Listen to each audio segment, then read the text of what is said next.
Belle RTL, vos meilleurs moments. Dans moins de 10 minutes, le RTL Info 8h. Avant cela, l'invité RTL Info de 7h50, Fabrice Grosfilet. Vous recevez ce matin Didier Gauzuin, ministre sortant de l'Emploi en région bruxelloise. Bonjour messieurs. Bonjour.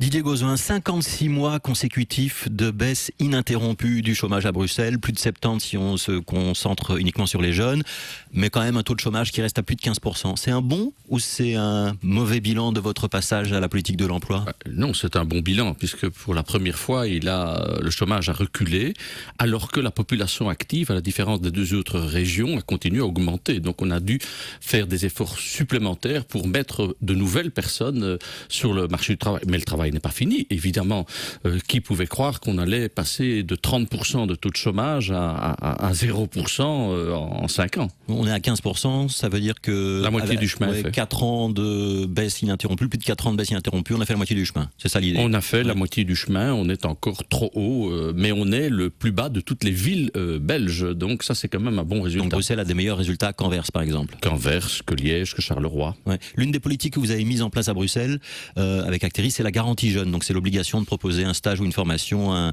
un jeune dans les 6 mois après son inscription au chômage.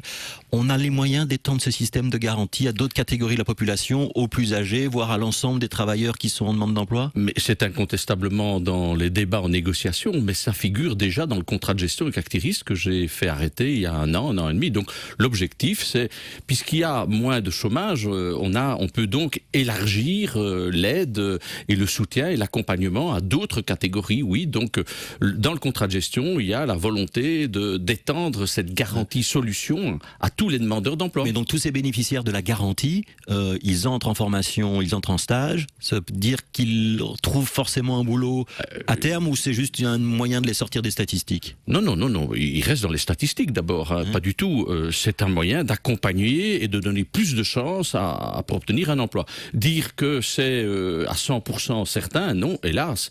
Il y a d'autres facteurs qui font que certaines personnes ont des difficultés à accéder à l'emploi. Loreton Collins disait hier, le plein emploi à Bruxelles, c'est possible, j'y crois. Elle est optimiste ? Écoutez, le plein emploi, c'est 4 à 5%. Il y a encore des gros efforts à faire, mais il faut toujours être optimiste et se donner des objectifs comme ceux-là, même si il faut éviter de faire rêver, parce qu'après ça, la sentence est ne pas avoir atteint les objectifs. Est-ce qu'il y a un problème de racisme dans l'embauche à Bruxelles lorsqu'une entreprise doit recruter quelqu'un ? Le racisme, le mot est fort, mais il y a quand même un regard très négatif, incontestablement.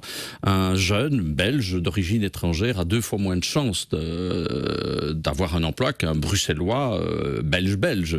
Donc 2 fois moins, donc ça c'est un chiffre que vous confirmerez cet après-midi, vous allez sortir une première étude sur l'origine des demandeurs d'emploi. Oui, ce qu'on met en place, c'est non seulement une étude, mais pour la première fois, un outil statistique qui va permettre au prochain gouvernement de suivre ce phénomène qui est une réalité à Bruxelles, qui est très multiculturelle, et donc on doit voir pourquoi et qu'est-ce que l'on peut faire pour enrayer cette mécanique un peu infernale ? Parce qu'on constate que ce n'est pas le niveau de formation qui fait diminuer les discriminations.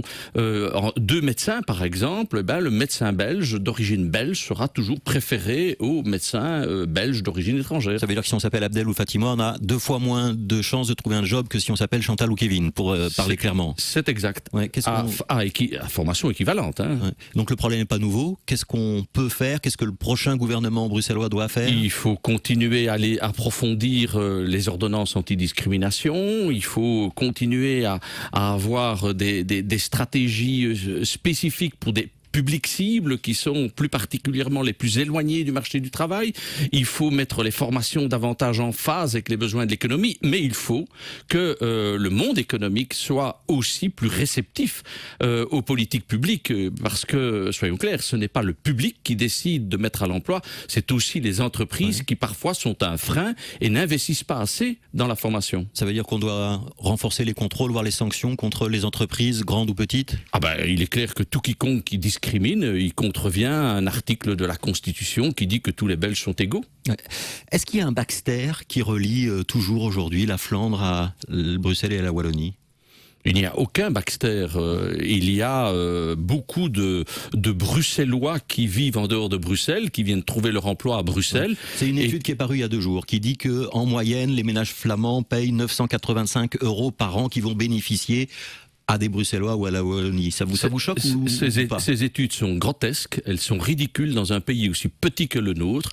On sait que les deux provinces les plus riches, c'est le Brabant flamand et le Brabant wallon, et l'essentiel de l'emploi dans ces provinces, il est trouvé à Bruxelles. Et donc, en réalité, si ces deux provinces sont riches, c'est parce que Bruxelles est le poumon économique de ce pays. C'est ce qui me fait dire que ce n'est pas en stigmatisant et les Wallons et les Bruxellois qu'on va enrichir la Flandre, que du contraire. Je crois que c'est une erreur de stratégie de vouloir toujours mettre en évidence ces transferts. Dans un pays aussi petit que le nôtre, ça n'a pas de sens. D'ailleurs, si Bruxelles avait sa dimension métropolitaine, eh bien, ce serait Bruxelles qui participerait à ces transferts vers la Flandre et la Wallonie. Et ça n'est pas critiquable dans un État où la solidarité doit être de mise. Alors, ça négocie à Bruxelles, on en a parlé. En Wallonie, on travaille mais sans avoir de majorité. Au fédéral, on consulte. Et en Flandre, on a marqué une pause. Vous quittez bientôt la vie politique. Vous avez 42 ans, si je ne me trompe pas, de vie politique derrière vous. Il faut s'inquiéter de toutes ces négociations qui patinent ou est-ce que c'est normal ? Non, pas du tout, on doit s'en inquiéter. Je le dis, il y a un danger à ce que la Belgique plonge dans le tribalisme, le repli sur soi. Ça, c'est un mot très fort, tribalisme. Oui, bien entendu. Je l'emprunte à Amin Mahalouf dans son livre Le naufrage des civilisations. Oui, on plonge dans le tribalisme, rupture de solidarité, repli sur soi, ces études qui montrent qu'il y a des transferts. La solidarité, c'est l'essence même, le fondement même de la démocratie. Remettre en cause tout ce que l'on remet en cause avec ces jeux de pouvoir entre entités, eh bien oui, c'est ce qui fait que l'État belge dysfonctionne. C'est ce qui fait que notre État, je dirais, perd entre 5 à 10 milliards par an parce qu'il est incapable de fonctionner correctement. Donc 5 à 10 milliards par an, on les perd comment? C'est ce que vous appelez la facture négative des différentes réformes de l'État. Absolument, c'est la facture négative, la scission par exemple des allocations familiales, la rupture de solidarité pour le financement du placement des personnes âgées, tout ça sont des erreurs graves qui nous affaiblissent. Ça veut dire que les partis politiques gèrent mal et qu'ils ne comprennent pas les attentes des citoyens ? C'est-à-dire que, pas qu'ils gèrent mal, c'est-à-dire qu'ils regardent le plus petit commun dénominateur. C'est ce qui est le mal européen aussi. À continuer dans cette voie-là, on se fout en l'air. Ouais. On se fout en l'air. C'est ce que Mahalouf dit, le naufrage des civilisations. On est en train de se tuer parce qu'on n'est pas capable d'avoir un commun dénominateur plus grand entre nous. Alors vous avez décidé d'arrêter progressivement la politique active, donc vous n'êtes pas représenté aux dernières élections, donc vous ne serez plus ministre, vous restez encore bourgmestre pour quelque temps. Mais est-ce qu'on peut faire de la politique en étant juste actif dans le domaine des idées? Alors je sais que vous participez à iChange et que vous allez lancer un club de réflexion bientôt qui s'appellera D21.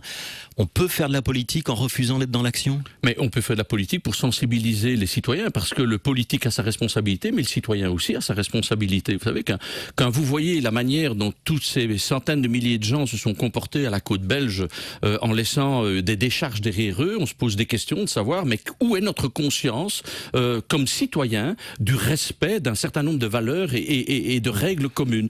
Et donc oui, on peut faire de la politique pour tenter de sensibiliser une société qui est en train Mais quand on est un parti politique, je pense au CDH et au PTB par exemple en Wallonie, on peut refuser d'entrer dans un gouvernement quand on vous le propose? Je pense que c'est irresponsable de ne pas assumer le mandat que l'on a été chercher chez l'électeur. On n'a peut-être pas eu ce qu'on veut chez l'électeur, mais ce qu'on a recherché, c'est d'aller au pouvoir. Ça veut dire que le CDH et le PTB ce sont des jeux uniquement de partis, des jeux partisans qui se font au détriment. Ça participe au dysfonctionnement de l'État, ça participe au tribalisme. Au fond, la tribu CDH reste entre elles pour essayer d'être la plus forte possible. Didier Gauzin, merci.